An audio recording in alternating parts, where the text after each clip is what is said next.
Hi, everybody. Thank you for joining us today. My name is Victoria Dowling. I head up the renovation sales team here at Cross Country Mortgage, and we have with us, as always, our favorite designer, Kate Troyer from Home Slice Living. Thank you for joining us, Kate. Yes, thanks for having me. Of course. And if you've joined us before, you know we do this the first week of every month. We take a few minutes to sit down and talk about all things renovation and design. In previous webinars, we've talked about top 5 ways to maximize your budget. We've talked about outdoor renovations you can do with a renovation loan. And if you want to watch either of those, you can go right to the Cross Country page, Facebook page, and find them, or our team renovation page. If it's your first time joining us, welcome. Today we have a really exciting topic. We're going to talk about how to Feng Shui your home workspace. And so a lot of the time when we're talking about renovation loans, we're focused on what's your return on investment, right? What is this renovation going to cost versus how much will your house be worth when it's done?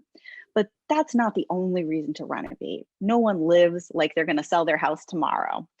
A lot of renovations are done because it's going to make your house your home. It's going to make it custom to your family's needs and desires. And we all know that in the last 18 months, how we use our homes has changed fairly dramatically. Whether you now work from home a few days a week or all week, or you want to be ready in case your kids need to have a workspace at home, we wanted to take advantage of Kate's wonderful knowledge of Feng Shui and talk about how you can make that space work best for you. So without further ado, let's jump into it. Let's talk about our first topic. So Kate, why don't you tell us a little bit about what is Feng Shui? Yeah, so I I just wanted to take a moment to just kind of introduce what feng shui is all about without going into a crazy amount of detail because it can encompass a lot of things, but to just kind of give us a foundation to think about as we kind of move through how we're applying this in the workspace. So the words feng shui actually literally translate to wind and water. And the word wind is kind of representative of the unseen, which is seen as your inner self. And then water is used to represent your environment or the scene. And so to explain this to people in a little bit better way with some context, I like to use kind of the sailboat analogy, which is so you're on a sailboat and the wind, which you cannot see, is the energy that is propelling you through your environment, which is the water. So you can kind of think of yourself in some ways as the sailboat and how that unseen energy that's inside of you is essentially reflected in your outer environment. So anytime that you're working on your inner self or you're working in your outer environment, it's going to affect you, kind of vice versa. So that's kind of the basic concept of feng shui and what it is. And so essentially it's all about how your inner environment and your outer environment commingle together and how you can see changes in both when you change one. I love that sailboat analogy. That really makes it approachable and understandable. I was saying before, even just our call last week where we were talking about the topics, it was eye-opening. So I'm so excited to be able to share this with everyone today. So let's go on to the next topic. So top 6 Feng Shui tips. What do we have first? Yeah. We've got no bedroom workspaces. Yeah, so I want to touch on that. And before anyone goes crazy and is like, I have to work in my bedroom, we'll get to that. But I just want to talk about the fact that our number one rule is we are not going to use our bedroom as our workspace. And here is why. Your bedroom is essentially, it's meant for rest, relaxation. It should be a relaxing and a sensual place to be. And it's just very hard for you to relax at the end of the night when you're looking over and you can see your computer, your pile of papers, We already kind of lay our heads down at night thinking about all the things that we didn't do. That's kind of like our Western society is like, you can never do enough. You always have to be so crazy busy. And so we take that to bed with us anyway. So we're really just increasing that and making that anxiety worse when we can see our workspace from our bed. And I do find, I won't go into this too much. And if you guys are interested, drop us a comment, maybe talking about feng shui in your bedroom is something, a topic for future if people are interested. But essentially, I feel like, again, in our Western culture, a lot of times I hear this and see this a lot with clients that we wait until the last minute to do anything with our bedrooms because it's the room that if we have guests over, they never see. So we think that it's unimportant. Well, if somebody doesn't see it, it's not important. And that's just absolutely not true. It's extremely, and I would even say one of the most important rooms in your home, because that's where you're going at night to kind of rest, recharge, and keep yourself healthy to move through life.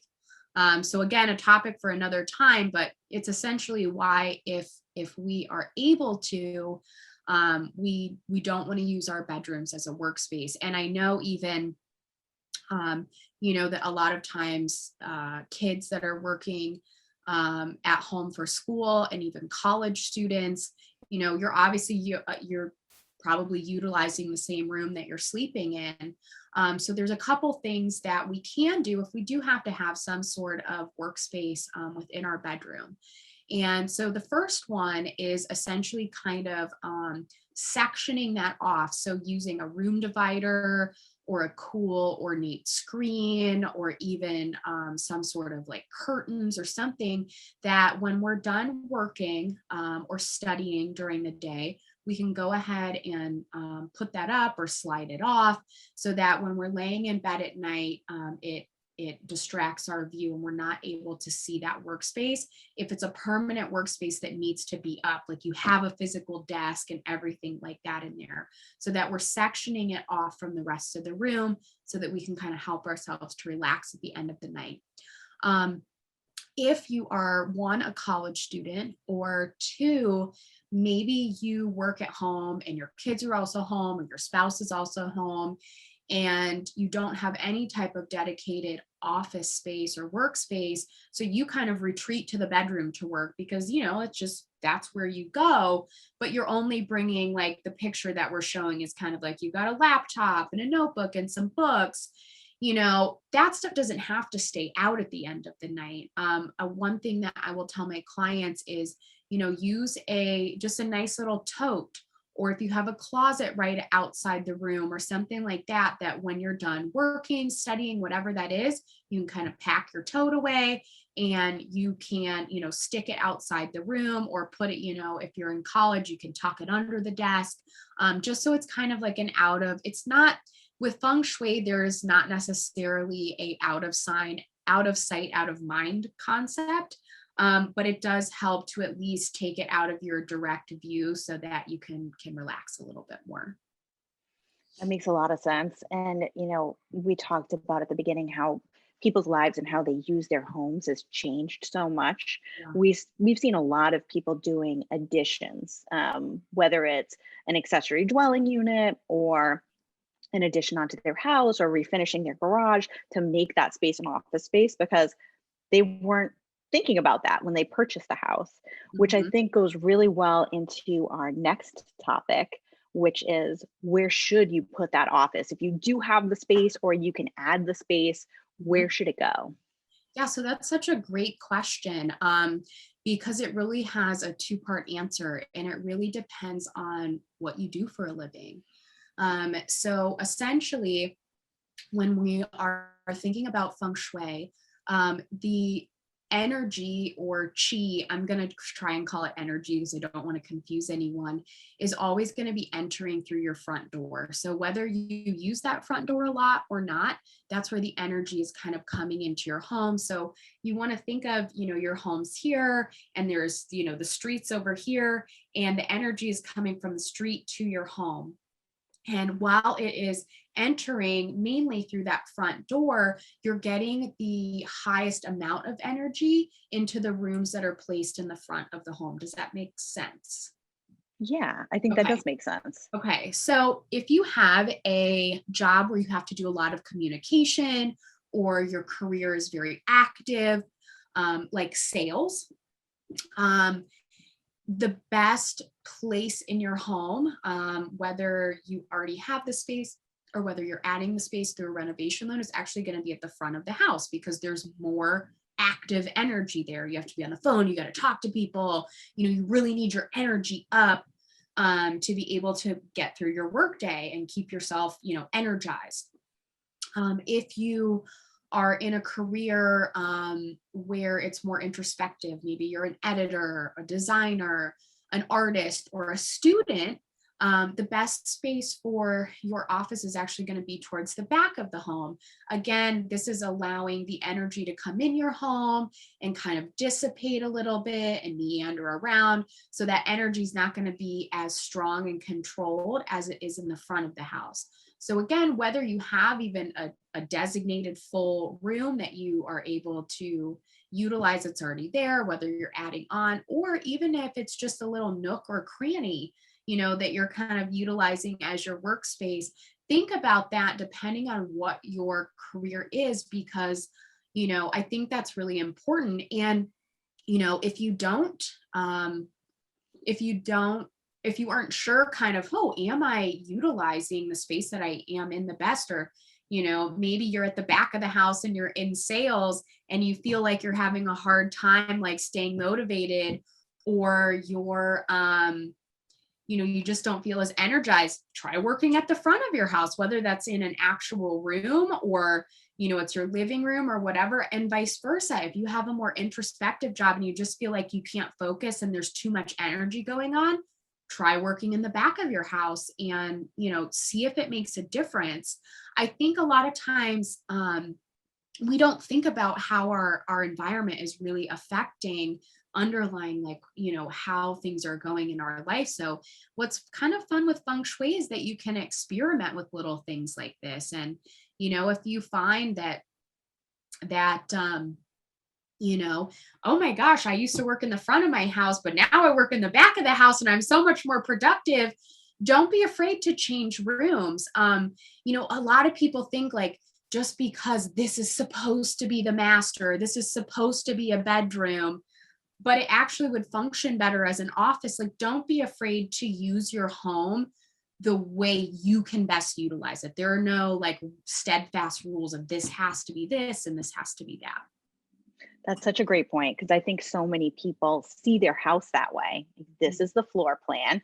This is all it can be used for. Yeah. I'm taking notes. My office is in the back of the house. I'm like back to the door. It's all the things. So yeah, no, all that makes total sense. And I think that is our next question, right? How should I set up the office, or where should the desk go? I know mine is facing a wall right now. So I'm going to take pictures and send it to you, Kate. So you can Yes. explain to me what I need to do. But let's talk about that. Where should the desk go for the best energy? So again, let's start with if you have a dedicated room that you're using for your office, and then we'll kind of dive into, if you don't have a full dedicated room, then we'll talk about that as well. But if you do have a full-on office space, ideally the best place, for your desk is kind of going to be like floating in the middle of the room. It's essentially like it's an island or something like that, where, that's how my office is set up. And I'm in the smallest, bedroom we have in our condo. And as you can see, I have like my shelving unit behind me. But the reason we want your desk kind of floating usually in the middle of the room is that it's putting you in the command position. And when I say command position, what I mean is that you can see your doorway. And the reason that you want to be able to see your doorway is you want to be able to see what's going on around you. Is somebody coming in? Is somebody walking in the hallway? So Victoria, like you mentioned, that your desk is against the wall. The reason that that is not ideal is because your back is to the doorway. And when your back is to the doorway, subconsciously, it kind of makes you feel a little unsafe. You know, you're not really sure what's going on around you, and I'm sure you don't even notice it. But if you are able to see that, it's going to kind of bring your anxiety levels down. It's going to make you feel safer. And so that's ideally where we would want that. And even more ideal is that you have a window in your office. And from that position, you're able to not only see the doorway, but you can also look out your window without your window being behind you. So that's ideal. Well, and I know one of the things we were talking about the desk in the middle of the room, and the reason that we didn't put it there is because there would be so many plugs all around. So that's another reason, this could be really great with the renovation loan. We'll talk about a few other things as we go that you can use the renovation loan for to really do all the things Kate's talking about. But one of those things is, where your desk is going to go. You're either renovating the space or adding it. Put a plug in the floor. Buy one of those desks that has the cord storage, because having all that chaos out isn't great either. But yeah, I would love it so much more if my desk was in the middle of the room and facing forward. Yeah. So that's something I got to look into. And I'm sure that, with what you do, I'm assuming you're probably using like double monitor, like you have like a desktop, right? Yeah, I have like 3 monitors up in the air. Yeah. So let me just say, if you don't, like, if you're like me and I just use a laptop most of the time, if you're only using a laptop, and you don't have a million cords coming, something that you could do is, keep your, maybe you have a credenza or something, some type of storage furniture in the room with you. You could always keep kind of your cord for your plug-in over there that you could kind of, maybe when you're done for the day, you could, set off to the side and let it charge so it's not kind of invading your space in the room. I'm very lucky that this room is small and my plug is directly to the right, and I only have my computer cord coming over, and it's not like a walk space, so it doesn't I don't really see it. It doesn't bother me too much, because I'm with you. When all you can see are those cords, 1, it drives me crazy, and 2, it's really not good feng shui either, because it's like chaos and disorganization, and that's not something that we want either. So let's go ahead and talk about, because I want to make sure we don't miss this before we move on to the next one, is that what I do see with most people is that, like you, Victoria, the desk is facing the wall. So what are a couple of things that we can do if our desk is facing the wall? So something that we can do is, and a big thing that we can do is, we can place some sort of mirror in front of us, and whether that's a larger mirror that kind of takes up a lot of the wall space, or whether it is, just a small shaving mirror that's kind of off to the side sitting on the desk.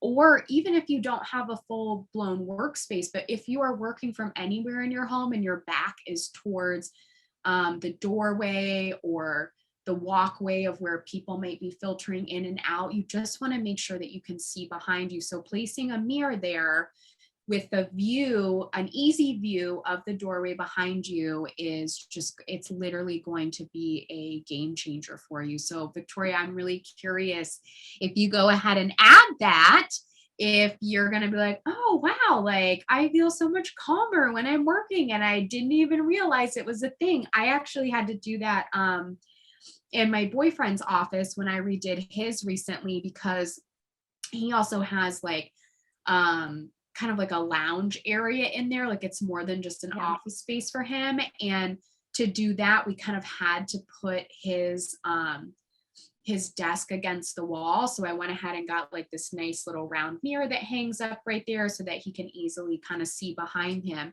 And it's not so that you can like see everything that's going on, but just so that you can detect movement is really the most important thing.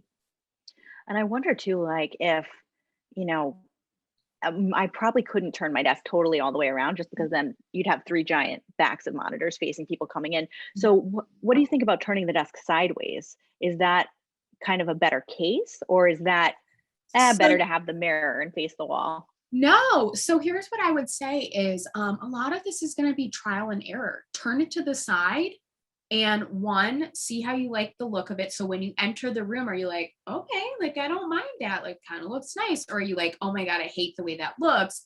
Because if you're walking in and you're like, oh, I don't like that, that's already creating like some negative energy around your desk, right? Or if when you're sitting there, you're just like, oh, I don't like the way this feels. Well, then, then go ahead and change it back and put your mirror up. However, you might, turn it to the side and be like, okay, I really like this. So sometimes when we're utilizing feng shui, it's really about doing some experimenting because it's very much tailored to each individual person as well. What's so important in feng shui is that you kind of love the way something is. Like, it gives you good feelings, it gives you good vibes. Like, you might turn your desk and absolutely love it and it feels really good to you and it gives you, the happy feelings, but someone else might do that and they might hate it. So there's really no like, you have to do everything this way. A lot of it's about experimenting and then using some of these basic kind of foundational tools to play around with to see what works best for you. Got it. Well, that all being said, let's take a look at the next topic, which I think is all about energy. Yes. Enhance the energy of your workspace.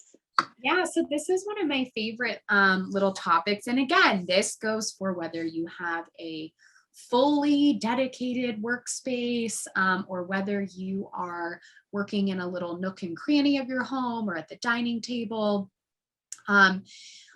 I get a lot, a question that I get a lot, or an issue that I see a lot with clients is that they're just like, well, I sit down to work and I just don't feel motivated to do anything. Or, I can't concentrate, or it just feels stagnant in here. And so that causes me to feel stagnant. So I just want to talk about a few things that might be able to enhance that. And since we mentioned mirrors before, mirrors are a really great thing to have in your workspace. Again, whether that is a full-blown office or whether you're sitting at your dining room table, mirrors are really great because they automatically enlarge a room and they also usually bounce off some sort of light. So they're making it brighter, which already enhances the chi or the energy. So a lot of times if you have kind of a stagnant space, it's just kind of like, meh, I just don't feel motivated in here. A mirror or a couple mirrors is really going to help to like activate that energy. Second thing is filling your space with things that you personally love and inspire you. So if it's your office or if it's a shared office space, or even if, again, we're at our dining room table or in another, nook of our home, be mindful about what's on the walls around you. So in my office personally, since I have a full space dedicated to me, it's kind of where I have everything that I love in here. Like, these are some of my favorite books, and I've got artwork. I usually have fresh flowers in here that I get every week. This artwork behind me is one of my favorite pieces. I've had it for years and years and years. I found it while thrift shopping, and it just makes me happy. It inspires me.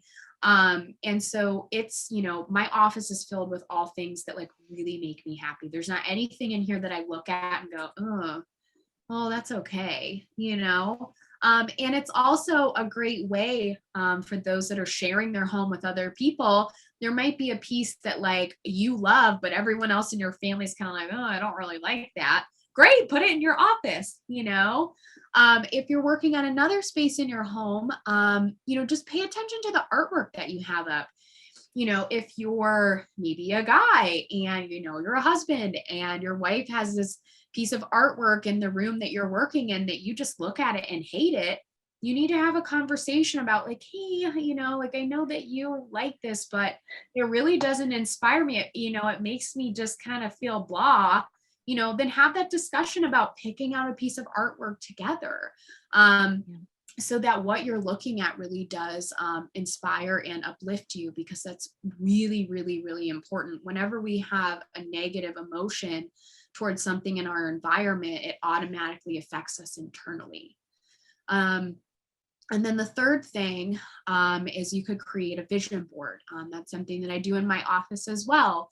And I really think you can create a vision board, whether you have a full blown office space or whether you're working from another space in your home. Um, Mine is kind of to the left of me. It's something that, I'll do a new one every few years, kind of once my one is filled up or I've kind of accomplished or seen some of those things come to fruition in my life. I'm constantly adding to it, but it's something that I can look over and see, and like maybe I need like a little boost of motivation that day. I can kind of look over and be like, oh yeah, like these are the things I want to accomplish in my life.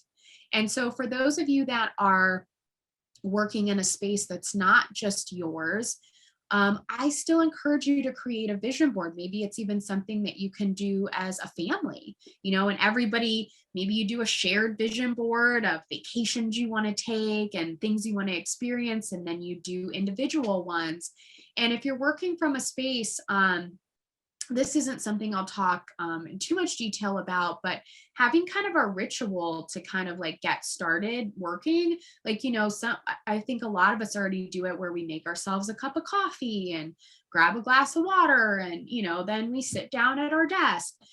Add one more step to that if you're working in a communal space in your home, and get out your vision board and set it up in front of you or near you somewhere. And it's something that you could tuck away again at the end of the night if it's in a common area in your home, but just something that kind of uplifts you and makes you feel motivated as you're working throughout the day. I love that, because this past 18 months, I feel like for so many of us, it's felt like Groundhog Day, right? You're inside, you're not going out, you're not doing all the things you used to do, you're just doing all the same things. And so much is about to change on the horizon. So having that reminder of the goals that you want to accomplish, the places you want to go, the things you want to do, I can see where that would be totally inspiring to have with you while you're working, Mm-hmm. which should be getting you to those goals. Yeah, exactly. And so next up, I think we have organization, which is Yes. something I struggle with dramatically. I think I'm just one of those people where I can't throw anything away. So I'm constantly organizing things, but then I have all of these organized boxes that I never open. So Mm. tell us, Kate, what are your tips for organization and energy, and how to make it still a functional space? Well, I think this is something that a lot of people struggle with, and that is myself included. Really, in the last couple years, I have forced myself to get better about it, because like you, used to just want to keep everything. Oh, I might need this. Oh, I might need this. What if I need this? And then I realized, like, if I have to be like, ooh, I might need this, it usually means I don't need it. And being able to kind of separate with that. Um, we're kind of live in a society where it's like we're encouraged to hang on to everything. And what I kind of have learned is that is directly related to almost like a scarcity mindset, right? Like, well, if I get rid of it, what if I need it again? Well, what if you do need it again? Like, you could probably go buy a new one. Like most things that we hang on to aren't expensive things. They're not things that we're like, oh Like gosh, my box of 50 highlighters. yeah, Yeah. exactly. Like you could probably go buy new highlighters, right? Like it's really not that big a deal, but you hang on to it because you're like, well, I'll use these highlighters. And I'm sure you will, but other people could also use your highlighters. And the problem with clutter when we're thinking about feng shui is that if we have a whole bunch of things that we don't need, it's really hard for us to make space for things that we want to come in. So we really need to think about creating space for the new things that we want. Hey, we have stuff on a vision board, that we want to bring into our life. But if our home is filled with unnecessary items, whether that's your office or anywhere in your home, I mean, this could be a whole nother topic. Um, that's really that's hindering us from bringing things that we don't, because we're pretty much telling life that, hey, we don't have room for new opportunities. We're full here. So that's kind of the first thing that we want to think about is, if you are someone that is looking to bring in new opportunities, more prosperity, more abundance, more people, just anything. If you're looking to bring more into your life right now, which I think that we all probably are in some sort of way, the easiest way to bring in more is to let go of more. It's really funny. We often see that we'll clean out a closet or a space in our home, and then boom, we get this random new opportunity, or something that we didn't think that could happen just falls in our lap. And we kind of dismiss it or don't think about it, but the truth is we created space for that thing to show up for us. So when we're talking about organization in the office, I will say that it's important that you have space for a little chaos, because without chaos, you can't create anything, right? And that goes for whether you're in a creative profession or whether you're a mortgage lender, right? Like, you need room to have stuff and papers and files, or if you're a painter, to have, your supplies out. If you're a chef, or you're even cooking a meal, just, regular meal at home, how your kitchen always gets super crazy while you're cooking, but then obviously you want to be able to use your kitchen the next day. So you put everything away, you clean your dishes. It's kind of the same concept. So we want to be able to have that chaos while we are, in the mode of creating, but then we also want to have a designated place to put it away. So whether that is, like, for me, I don't have a large office in this home. So like, these are just literally from Target, and they're just little cube storage things. I got 2 of them. They line the whole wall.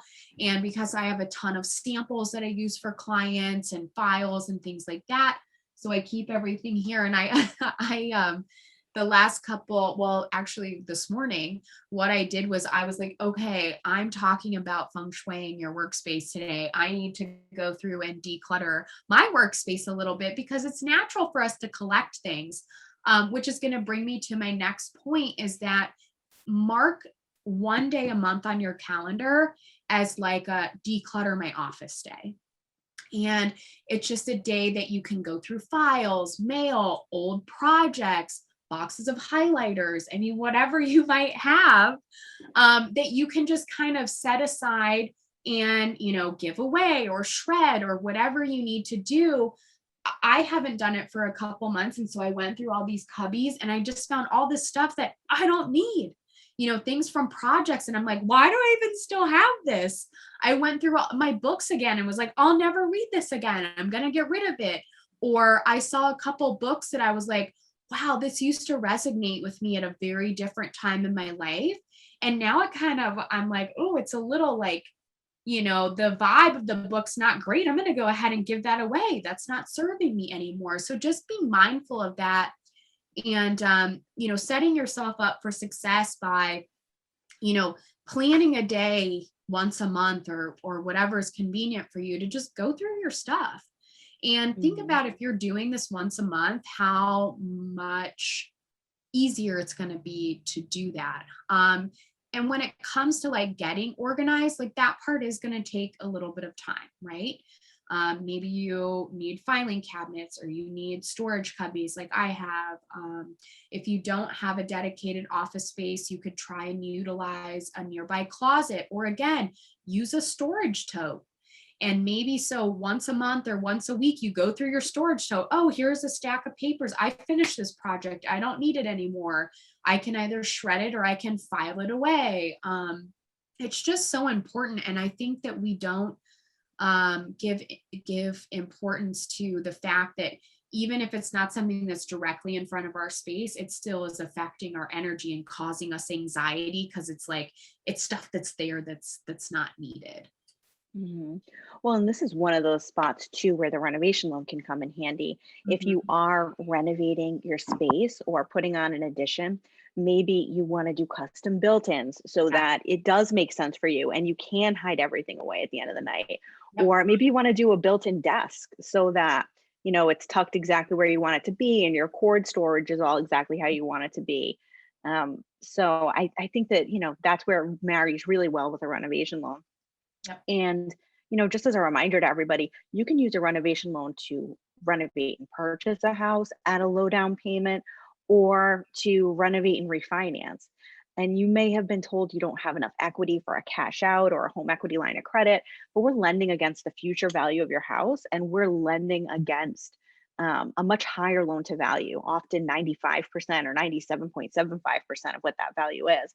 So even though this home office space might not add dollar for dollar to your property today, which by the way, I think in the future it will, because so many people are going to be looking for homes that have offices. It certainly is going to impact how your day functions. And having that built in or having that built in desk could be exactly what you need to turn your energy around, just like Kate was saying. Yeah. And And I I think, think we have one more topic too, right? yeah.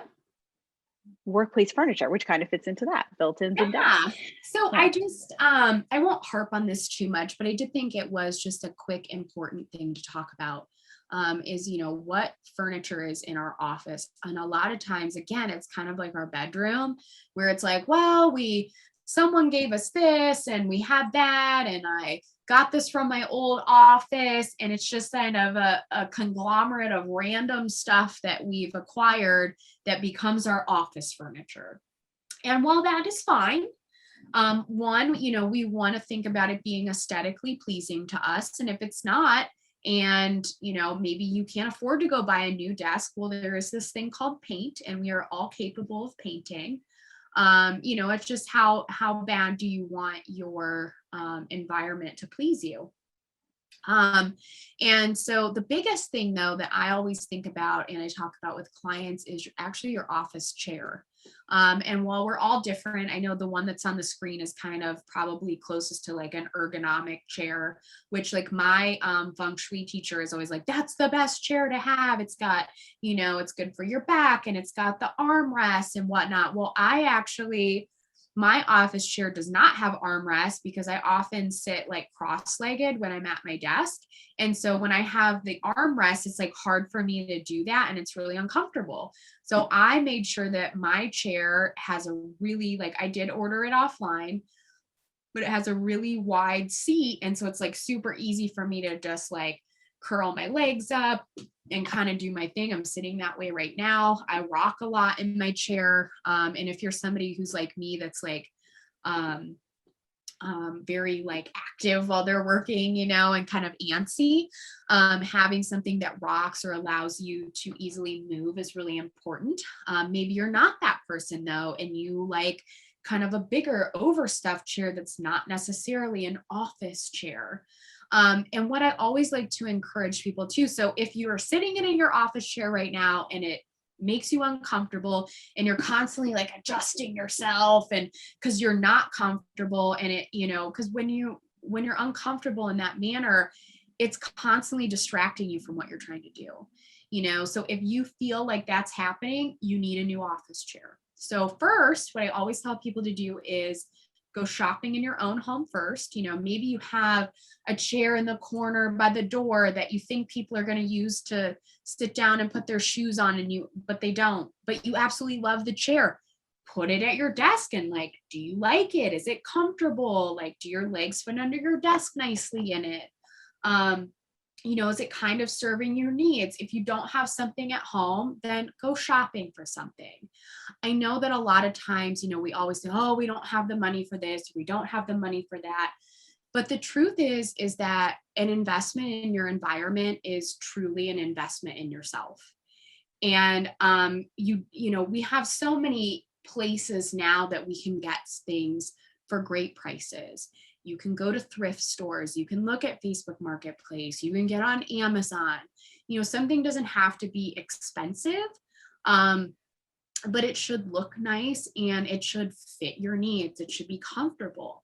And I just, I find that so often with people is, well, I don't have the money. And the truth is that you probably do.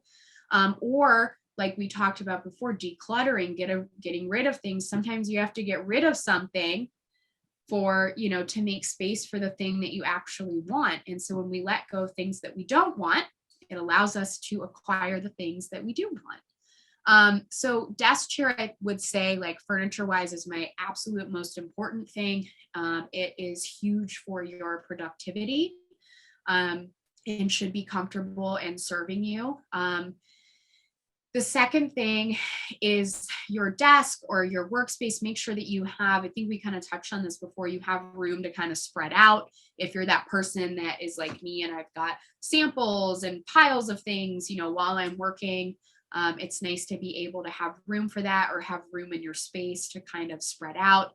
If you find that you don't have enough room, evaluate what's on your desk on a regular. Do you need all of those things there? Like, for example, the photo that we're looking at right now, do all of those things that she has on the desk, are they really necessary? Maybe they are, maybe they're not. And if they are necessary, maybe you look at getting a larger desk, a larger workspace. My one other thing that I'll mention with office furniture is a lot of people love the idea, especially if you're into more contemporary design, having like a glass desk or glass furniture. I'm so against it in your workspace. And the reason for that is because it's see-through. To me, it's causing so many more distractions for you.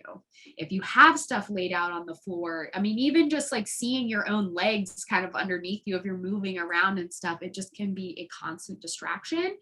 And that's, one of the things that we are trying to eliminate. So again, if you have a glass desk and you find that you're constantly distracted, that might be something to evaluate. And what you could do before running out and buying a new desk is take a tablecloth or some sort of fabric, drape it over your glass desk, and work from there for about a week. See if you're less distracted, because I can almost guarantee that you will be. And then you'll be able to see for yourself, like, oh, Kate has a point here. Like, she was right. And then you can, say, okay, like now it's a goal of mine to purchase a new desk that's going to, fit my lifestyle better. Because again, I can't say this enough. An investment in your environment truly is an investment in yourself. And if you're not willing to invest in yourself, chances are you're not willing to invest in a lot of other things in your life. So yeah. Well, as you were talking, I actually thought of a question I wanted to ask you about that. So there's probably a couple different answers to this, but are there good colors to use in your workspace? So like, let's say you have a stressful job and you want to have a calming environment. What would you recommend there? So here's what I'll say. There are several answers. If you want a calming environment, you obviously don't want really bright, loud colors like red or orange or just anything that's like really like bright, because you want to feel calm. When it comes down to having calming colors though, like if I said, oh, like a nice light blue would be great, and you're like, I hate blue. Well, then that's not going to work for you. You need something that you love. It also, if we're really getting into Feng Shui, it can depend on what area the room is or the spaces in your home.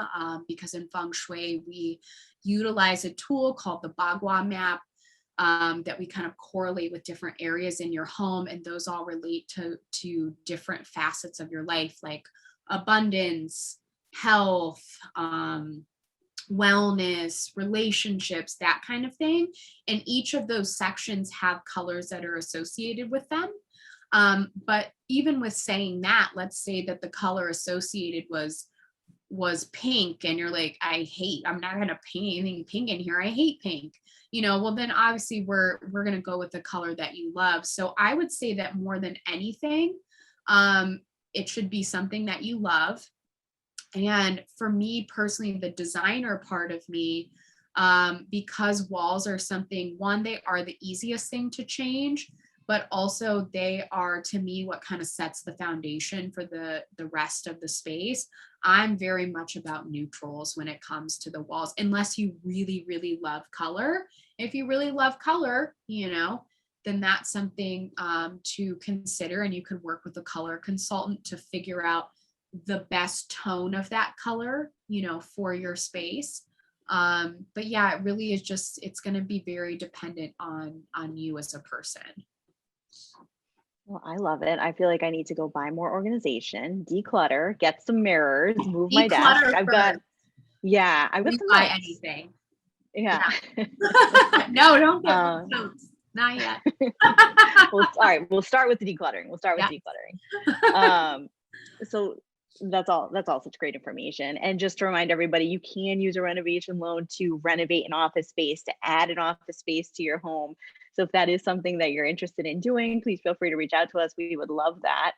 And just as a reminder, here is all of our contact info, I believe, or certainly we're here for questions. If you guys have any questions, we have Kate here with us. So we'd love to hear if you guys have things that you'd like to know about Feng Shui. Yeah. The first question is for Kate. And we have somebody asking, what are the best ways to create vision boards? Oh, I love that question. So I guess I'll just kind of tell you what I do. And I mean, you could choose a time to do this, whether it's, at the new year or maybe on your birthday, or if you literally just want to start. I mean, I encourage you, if you don't have one, to just go out and create one. I will go to my local craft store or just your local convenience store where they have, you could use poster board. I usually get like the thicker, I'm trying to remember what it's called, but it's like, is it contact board or something like that, but it's thicker. Just so if I want to prop it up or something like that, it's not like bending and falling over. And then what I will typically do is I will take a few minutes to myself. And just kind of like, I meditate a lot, but if you don't meditate, that's okay. But, just to kind of sit quietly and think about, if you had no limitations, what are the things that you want to see show up in your life? And those can be physical material things. They can be relationships. They can be careers. It could be healing relationships, letting go of something. It can be experiences you want to have. So for example, like I'm looking at my vision board right now, I've got a few things on here. I've got some material things on here. I really want in the next 5 years to also have a second home in Florida. And I go so far as to literally, I know the neighborhood I want to be in. I actually know the house I want. And so I get online and I print that sucker off and I write the address on there. And while you're doing this, again, forget limitations. There's no like, oh, I could never afford this. I could never do this. Create your vision board as if you are completely magic and you just click your fingers and you can have anything that you want. And because it's really a freeing exercise. And sometimes that's hard to do, but again, I mean, that's a conversation for another time. But maybe it's even the car you want. I have a couple places that I want to travel. I also have, and a lot of times though, I've got things from magazines that I cut out. I have actual physical pictures of me. Like there's a picture of my boyfriend and I when we were in Colorado. This was an actual trip that we took, but it's just to remind me that I want to travel a lot with him. That's a goal of mine. And then I have other pictures of places I want to go. I have a place where I want to spend our 4th anniversary, which is in 1 year. And it's, like I want to be able to just, surprise him and pay for it and it just be a thing. My friend and I also do women's retreats. We have one coming up in Florida in October. So I've got a couple spaces that we have our eye on to purchase to become like our main retreat center. I've got things that words or sayings that kind of inspire me and speak to me. So it can really be, some of these things are things that I just get online and Google search for. Some of them are very specific things. But it's just about sitting down and getting really honest with yourself and saying, okay, if I could have anything that I want in life, what would those things be?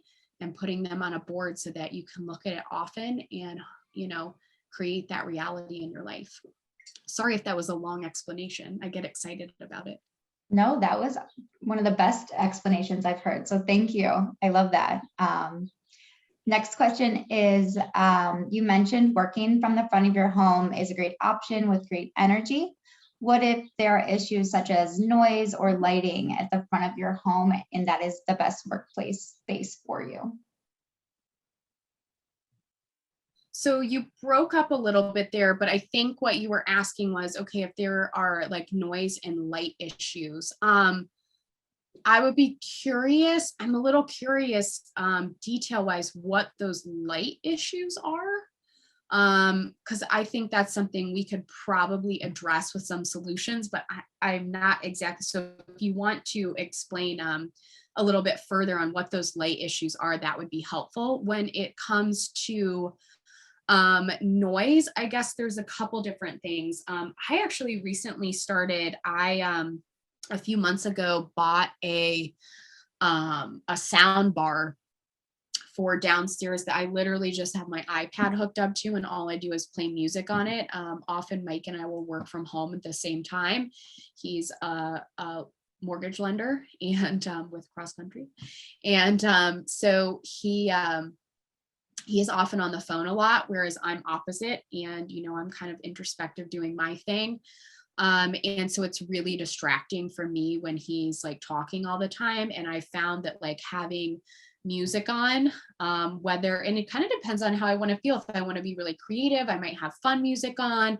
If I need to just kind of chill, I'll put on like some, like a look for like a yoga or a meditation playlist. It's nice and relaxing. So having some sort of sound going on that doesn't distract you. I know Apple Music has and I'm sure Spotify does too, has so many playlists that are like those lo-fi beats and stuff like that are really great to help you focus and study, but also kind of, you know, take some of that noise away. Wearing headphones while you work, if that's helpful to you. Those are just a couple of things that come to my mind. And then again, the light thing, I think I would need to expand upon that a little bit before answering that question. Okay, sorry, they did not get back to me with the answer. So I'm hoping that you answered it well. And then another question is it necessary to work from a desk? No, I don't think so. I think that depends again on your preference and if you have the space for it. You know, if you don't have a space for a desk. So there's been a couple things I've utilized in some clients' homes, like maybe utilizing, if you don't have the space for a desk, utilizing like a console table. So that's going to be probably a lot skinnier, but it is a space that we can put a laptop on. You can have a chair kind of tucked in beside it. And that's maybe a great option for if you have to work in a living room or kind of just some little random nook in your home. That's easy for you to kind of maintain as an office space while you're working. If you just absolutely hate sitting at a desk, then don't sit at a desk. Maybe you love to sit on, you know, even if you have a dedicated office space, you could literally in lieu of a desk, you could have like a chair or a small sofa with like a coffee table in front of you so that you could kick your feet up with your laptop and sit on at your chair or your sofa, or you could move to the ground, you know, and sit on the ground and work. I sometimes, even though I've noticed I'm usually most productive when I'm in my office space, sometimes I just get bored of being in here. And so I'll kind of move different places in my house and sit in my favorite chair downstairs with the little stool. So really it's mostly about where you feel comfortable and where you feel inspired to work. Awesome. Well, I think that's all the questions that we have left from our viewers. Unless Victoria, you had anybody else or any other questions that you had for Kate? I don't think we have any other questions, but you know, everybody, please know our contact info is here. Feel free to email Kate with questions. Feel free to email me with questions. We would love to hear from you guys. And we're planning our next Facebook Live event for next month. We've got a few topics that we're thinking of, but if there's something that you want to hear about, please feel free to send us your ideas as well and be on the lookout for the next invite. Ooh. Yes, and I just wanted to say as well, and you guys are the ones that inspired me, Victoria and Caroline, you kind of inspired me to start creating this. If you are not in the Cleveland area, but you would like some help with some Feng Shui and just some direction in your home, I am currently working on putting together a virtual package. So it's something that we can kind of share and expand upon together. So if it's something that you're interested in, don't hesitate to reach out. You don't have to physically be here, to utilize Feng Shui in your life. So yeah, thank you guys so much for this. This was such a fun one. I loved it. Thank you. And looking forward to the virtual options as well. So thank you, Kate, on behalf of Cross Country Mortgage as well. Thank you so much for your time today. And we look forward to your next one. Yeah, thank you guys. All right. Thank you guys.